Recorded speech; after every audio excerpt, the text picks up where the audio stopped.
In this video, we'll discuss how ink is now a first-class data type in Alpha Anywhere.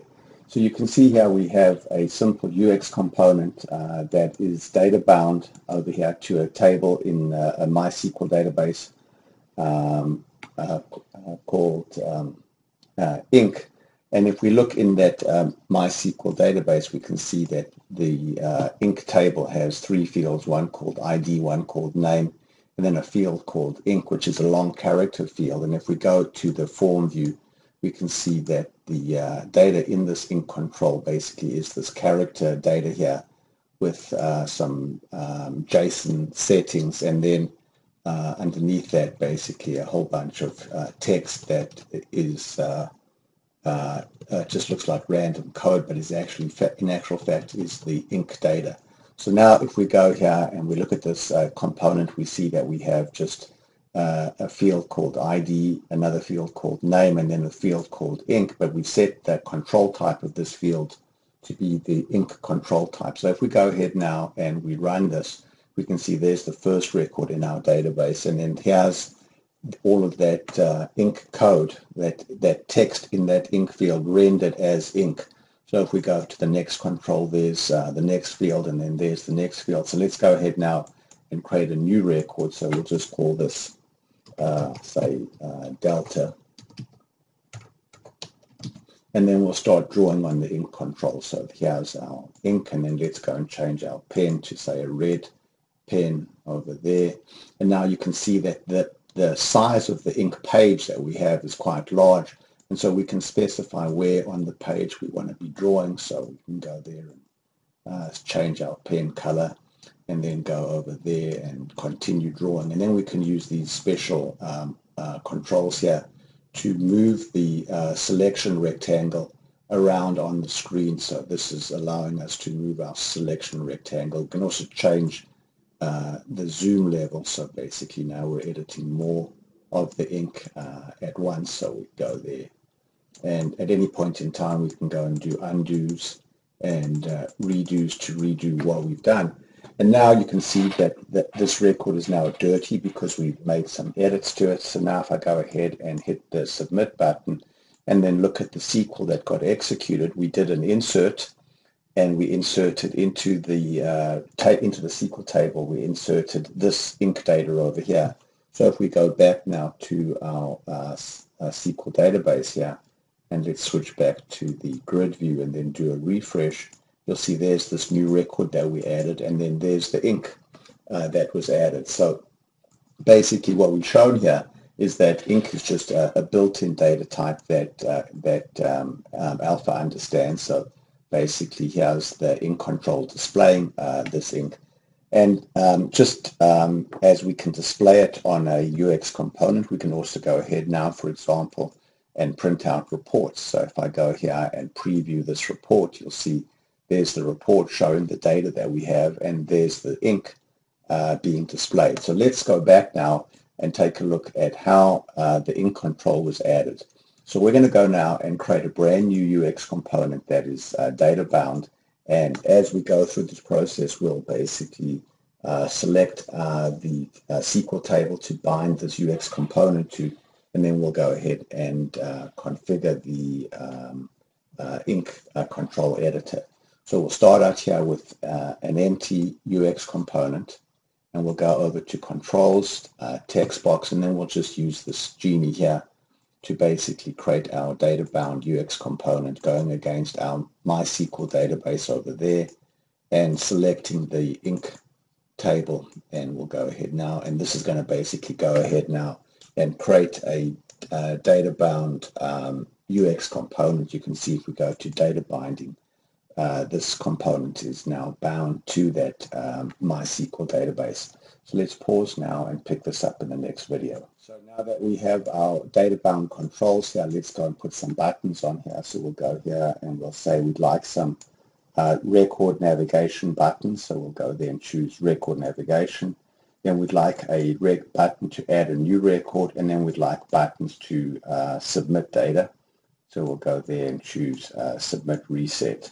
So that's given us a full set of buttons. And now let's go to our server-side events, when we initialize this component, we'd like to go and fetch the primary key, so we'll just choose the load primary keys action.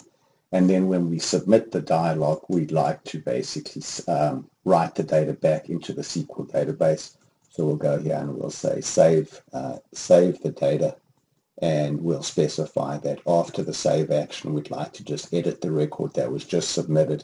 And we'll also say, let's turn on debugging information. So now we have a data-bound UX, so I'll just call this UX2, and then go over to working preview, and we can see our data right now. So you can see there's the data, but the ink is right now being displayed as just plain text. But we want to actually see it as ink. So we'll go back to our controls here. We'll go to this ink control here and change it from a text box to an ink control. And now we can go here and configure the properties of this ink control. So the ink control has a large number of properties, and it also has a lot of CSS that you can use to control its appearance. But to get started quickly, I'm going to just go here and set default values for all the CSS class names, set default values for the ink overlay, and then also set default values for the CSS that is used by the ink control. So now that we've gone ahead and set all these default properties for the ink, we can go ahead now and run this, and you can see there's the ink control now displaying the data for the first record. There's the second record, the third record, etc. So now if we go ahead now and create a new record, so now we're editing a new record, so I'll just go there and type and say new record, and then I can go back to my ink control and start editing on my ink control. I can tap this full screen icon now to edit in full screen mode. I can go back and choose my pen color, so now there's my pen. And now I can also go and do erasing. So if I click on this control over here, I'm now using the eraser, and you can see there's the eraser.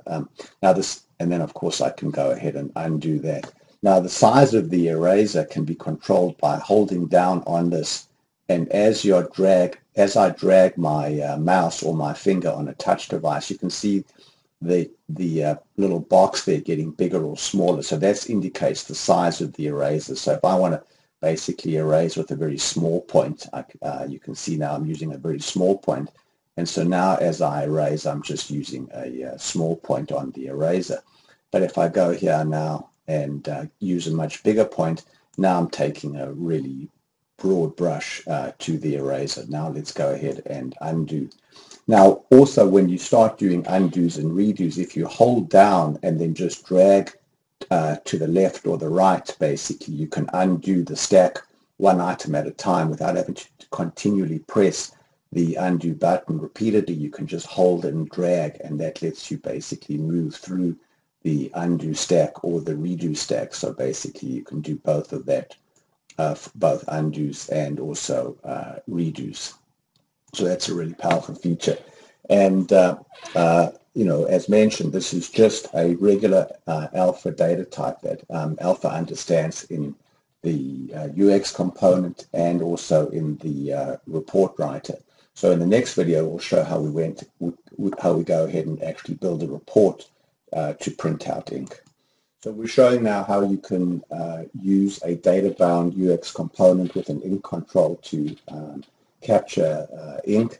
And of course, the ink control is highly optimized for touch devices so that users can write notes and capture handwriting. But we're now going to show how you can build alpha reports using your data that was captured in the ink control type. So I'm going to go here and create a new report. So we'll go and then click on new report. And I'm going to choose my SQL data source. So I want to choose this MySQL table. So there's my MySQL connection, and I'm going to choose the ink table. So we've got all of the columns in the ink table. But we need to now go, before we go to the next, to the actual report builder, we need to first go here to advanced options and change this ink field into a native ink field. So we'll go here and say override the field type, and we'd like to set this ink field from a memo field, which is just a long text field, into a special type of alpha field called ink image. So now that we've done that, basically this data in that ink control, which is just character data, will be treated as a special ink data type. So let's go ahead now and choose all of the fields in our report. And then I'm going to just save this as report 2. And then I'm going to go over to open up this report, Genie report, in the actual report editor. So I'll open it up as a layout table report. Then I'm going to go and make the ink a little bit bigger and make it bigger over there as well. Then go ahead now, save that, and then go into preview mode.